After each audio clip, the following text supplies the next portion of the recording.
Bonjour, voici la leçon pour pages 21, 22 et 23. Ceci, c'est pour écrire les formules de composés ioniques binaires. C'est aussi pour les noms des composés ioniques binaires, mais c'est seulement les formules qui sont essentielles. Donc, premièrement, qu'est-ce que ça veut dire binaire? Donc, si je parle de binaire, dans le mot binaire, on a bi qui veut dire deux. Okay? Donc, si j'ai un composé binaire, ça veut dire qu'il y a deux éléments. Donc, ceci, c'est deux éléments qui seraient différents, comme dans NaCl, on a Na et on a Cl.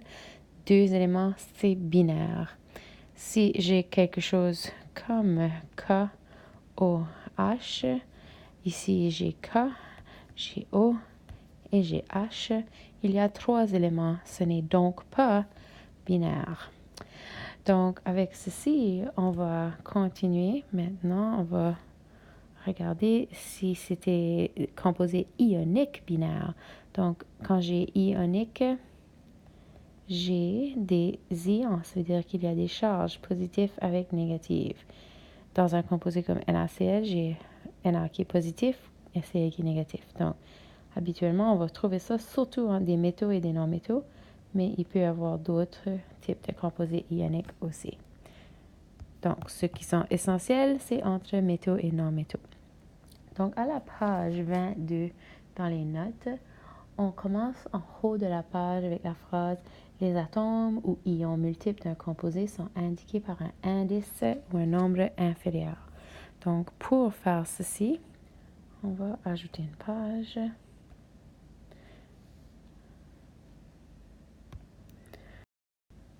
Donc, pour faire ceci, on regarderait l'exemple avec calcium et chlore. Donc, je sais que calcium, si je regarde dans le tableau périodique, quand il forme un ion, il a une charge de positif 2. Chlore, lui, lorsqu'il forme un ion, il a une charge de négatif 1.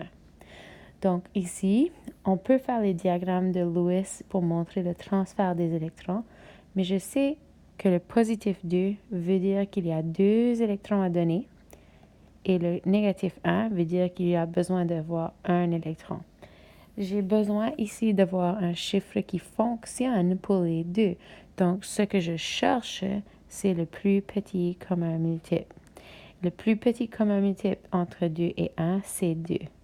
Donc, j'ai seulement besoin d'un calcium, mais j'ai besoin d'avoir deux chlores pour avoir une équivalence ici, un chiffre qui fonctionne. Donc, deux électrons à donner pour deux électrons qui sont manquants ici. Donc, la formule pour calcium avec chlore serait CaCl2. Donc, le petit 2 ici, c'est ce que j'appelle un indice. Quand je voudrais écrire le nom de ça, comme vous avez vu à la page 21, je commence avec le chlore, qui est maintenant un ion de chlore, et je dirais chlorure. Je change la fin à ure, et donc c'est du calcium qui est avec ça, donc chlorure de calcium.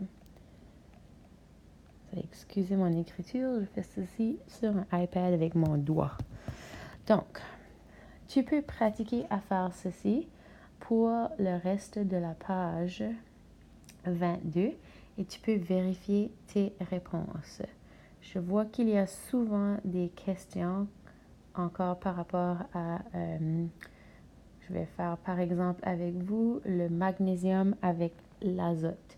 Donc, le nom de ceci, c'est nitrure de magnésium. Tu peux le voir au milieu de ta page, nitrure de magnésium. Donc, si je veux écrire la formule de nitrure de magnésium, j'écris le métal en premier, magnésium. Je sais qu'il est positif 2. Et je vais aussi écrire nitrure. Ceci, c'est le nom d'azote quand azote est un ion. Donc, nitrure, je trouve azote. Je sais qu'il est négatif 3. Je cherche pour le plus petit commun multiple entre 2 et 3. Et ceci, c'est 6. Donc, j'ai besoin d'avoir 6 électrons à donner pour 6 électrons qui sont nécessaires, qui manquent. Donc, pour arriver à 6 ici, je vais faire 2 fois 3. Et pour arriver à 6 dans les négatifs, je vais faire 3 fois 2. Donc, la formule de ceci, Mg3N2. Ça, c'est la formule pour le nitrure de magnésium. Donc, continuez de pratiquer la page 21, 22 et 23. 23, c'est seulement écrire les noms. Avec la pratique, ça va devenir plus facile et vous allez pouvoir en faire de plus en plus rapidement aussi. Merci.